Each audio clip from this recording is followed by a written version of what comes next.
Karoline Leavitt had never been one to shy away from confrontation, especially when it came to standing up for what she believed in.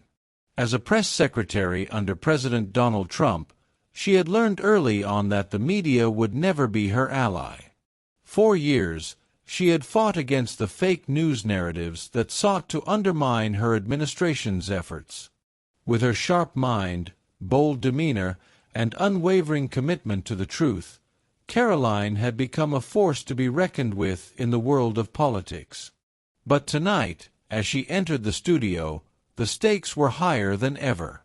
The media had spent weeks spinning false stories about the Trump administration's handling of key issues, twisting facts to create a narrative that suited their agenda.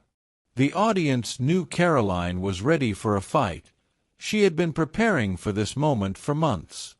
However, what she didn't know was that this live broadcast would be unlike any other.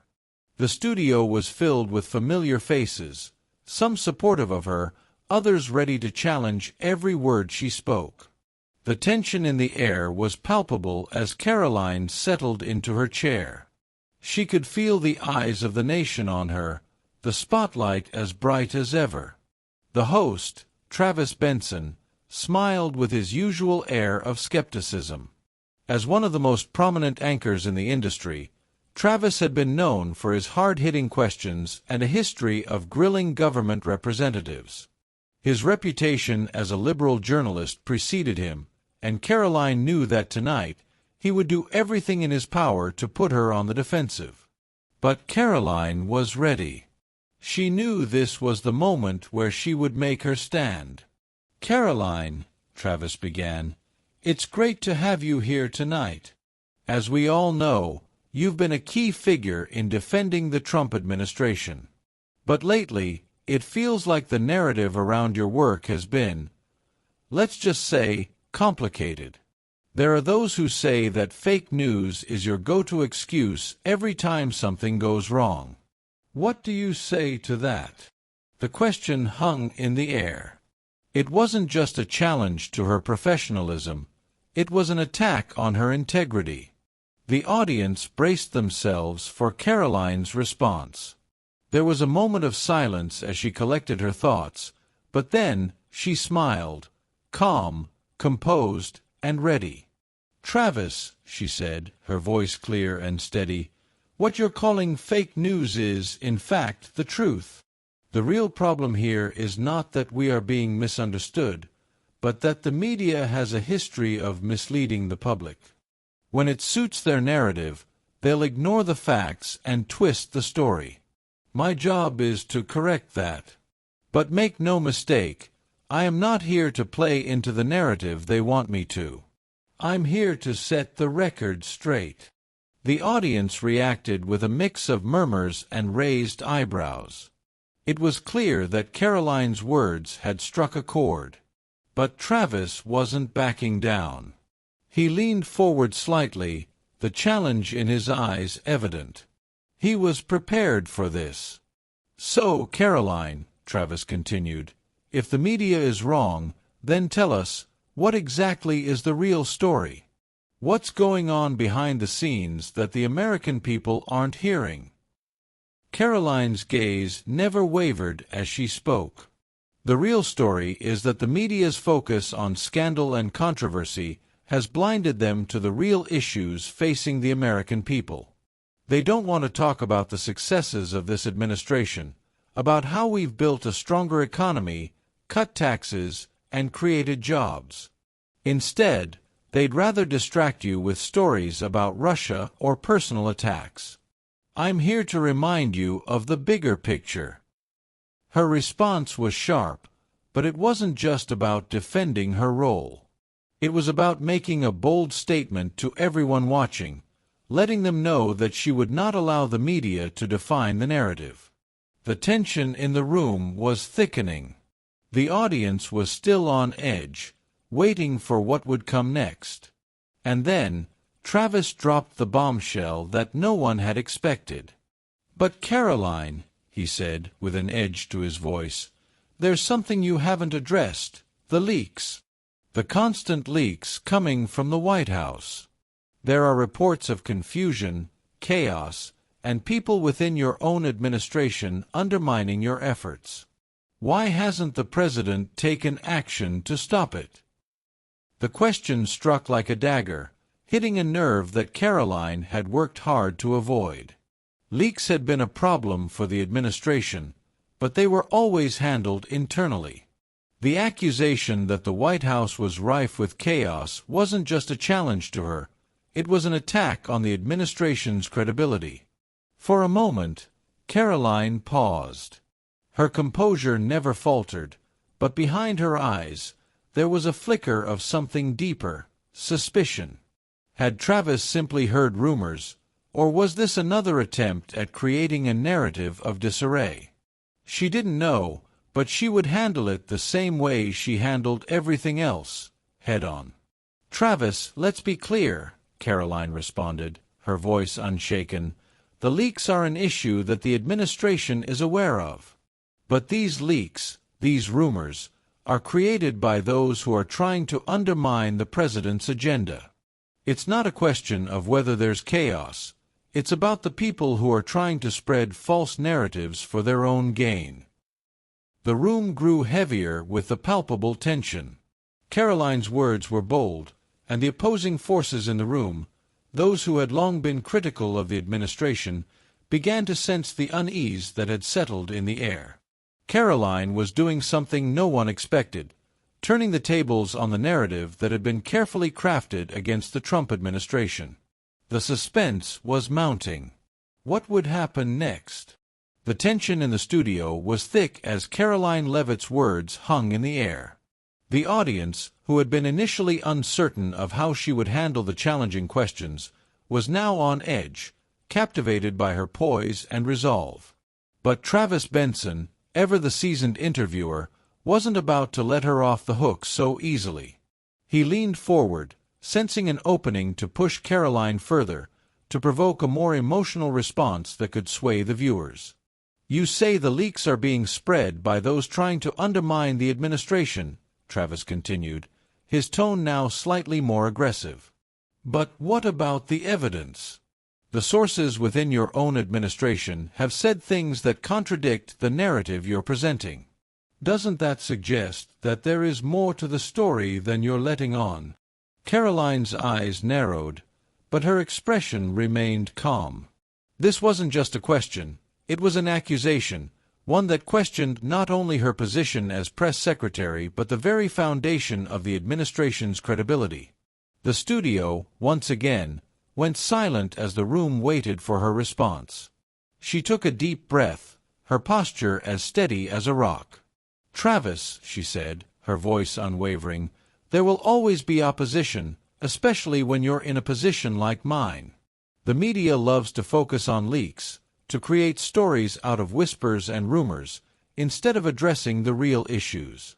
What you're doing right now, what you're trying to do, is exactly what you've done for years: distract from the truth." Travis, not expecting this kind of response, shifted in his chair. "Distract from the truth? What truth, Karoline? The truth that your administration is a disaster? The truth that the president can't keep a coherent message from day to day? People are losing faith in the White House. That's the truth." Karoline's jaw clenched for a brief moment. The air in the studio seemed to grow heavier. The audience, sensing the shift in the tone of the conversation, held its breath. What Karoline did next was something that would forever change the narrative in that room. With a calm, measured voice, she spoke again, but this time there was a steel-like edge to her words. "What you call a disaster, I call progress. The American people voted for change. They voted for a president who would disrupt the status quo, and that's exactly what President Trump has done. Whether it's jobs, tax cuts, or foreign policy, the administration has delivered. The only ones who can't see that are the ones who refuse to acknowledge it, no matter how much evidence is presented." The studio was silent for a moment. Karoline's words had struck a nerve, not just with the hosts but with the audience as well. There was a sense of shift, as if the weight of her statement had forced everyone to reconsider their assumptions about the Trump administration. But Travis wasn't done yet. He knew he had to press harder, to make this confrontation a defining moment. "So you're saying, Karoline," he continued, his voice now filled with mocking incredulity, "that despite everything the media has reported, despite the contradictions and the scandals, you truly believe this administration is succeeding?" Karoline's face remained composed, but her eyes sparked with fire. "I don't just believe it, Travis. I know it. And the American people know it, too. The media's obsession with scandals and rumors has blinded them to the real achievements of this administration. That's the problem." At that moment, it was clear that Karoline wasn't just defending her administration. She was fighting back against the years of media manipulation that had tried to paint the Trump presidency in a negative light. But even though her words carried weight, the opposition was relentless. One of the other guests on the panel, a well-known journalist, spoke up. "Karoline, you talk about the truth, but the truth is that people are questioning the integrity of your administration. Whether it's about Russia, the border crisis, or the response to COVID-19, the constant narrative is one of failure. How can you deny that?"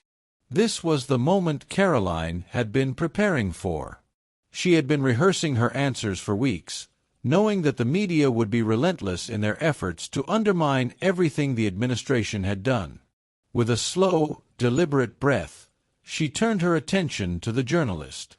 "The truth is," she began, her voice rising in intensity, "this administration has been unfairly attacked from day one. The Russia narrative was based on a hoax. The border crisis is the result of policies that have been in place for decades, long before this administration. And as for COVID-19, we did the best we could with the information we had.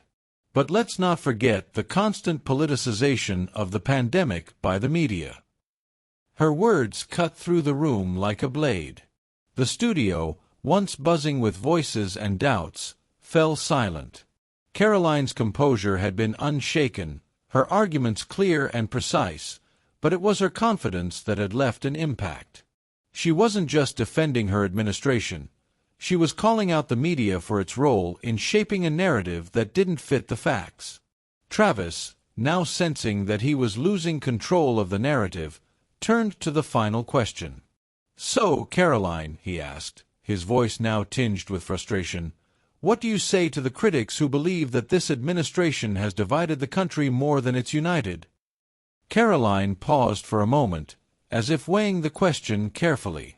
Her eyes met his, and for the first time in the entire interview, there was a glimmer of something more than just determination. There was resolve. "I would say this, Travis," she replied, her voice firm and unwavering. "The division in this country didn't start with President Trump.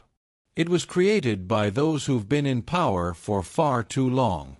It was created by the media, by politicians who've played the same game for years. President Trump is doing something different, and it's uncomfortable for people who don't like change. But that's why the American people voted for him, to bring about real change." Her words hung in the air, and for the first time during the entire interview, there was a quiet respect from the audience. Karoline had done more than just defend her administration. She had turned the tables on her critics, calling out the media for its role in fostering division.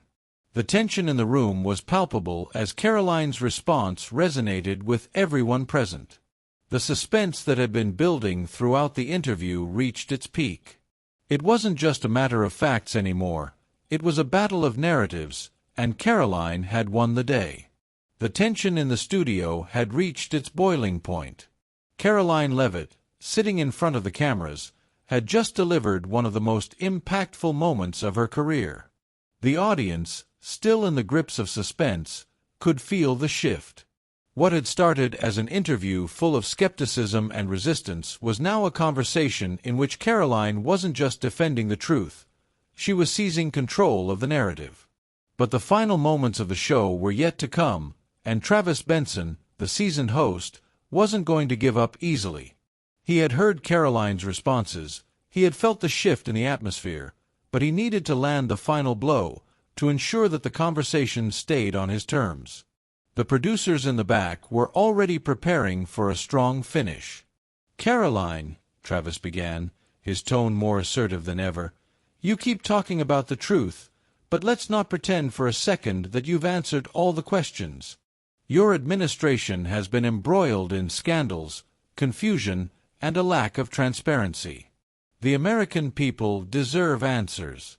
If the president has nothing to hide, then why hasn't he been more open about the issues that have plagued this White House?"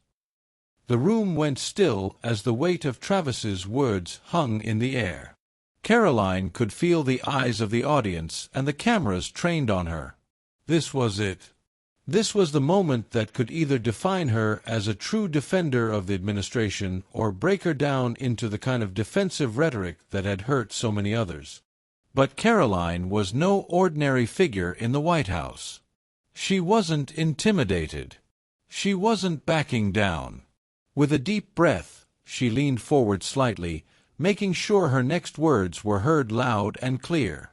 "Travis, let me remind you, this is the same media that spun a narrative about Russian interference, about collusion. For years, this country has been fed lies, not just by a few bad actors, but by the very institutions that are supposed to protect and inform the public. What you're asking is not about transparency, it's about trying to paint a picture that fits your agenda." There was no hesitation in her voice. No wavering. Confidence radiated from Karoline as she made it clear that she had no intention of allowing the media to shape the narrative for her or the president. "We have always been transparent with the American people, and yes, there have been mistakes, there always are. But let me be crystal clear. This administration has done more for the American people than anyone in the last few decades." A murmur ran through the room as the audience processed her words. The momentum was shifting, and Karoline was firmly in control. The questioning, the criticism, the media narratives, they all seemed to lose their power as she spoke. Travis, realizing he had been outplayed, tried one last time to corner her, but Karoline wasn't giving him an opening. "And yet, Travis, what you call scandals are simply attempts to distract from the real issues. The American people care about jobs, about their families, about education. This administration has delivered on all fronts, and the fake news media will never change that." Her voice was powerful now, and the audience was starting to respond. They had been caught in the tide of media-driven narratives for so long, but in this moment they saw something they hadn't expected: authenticity, truth.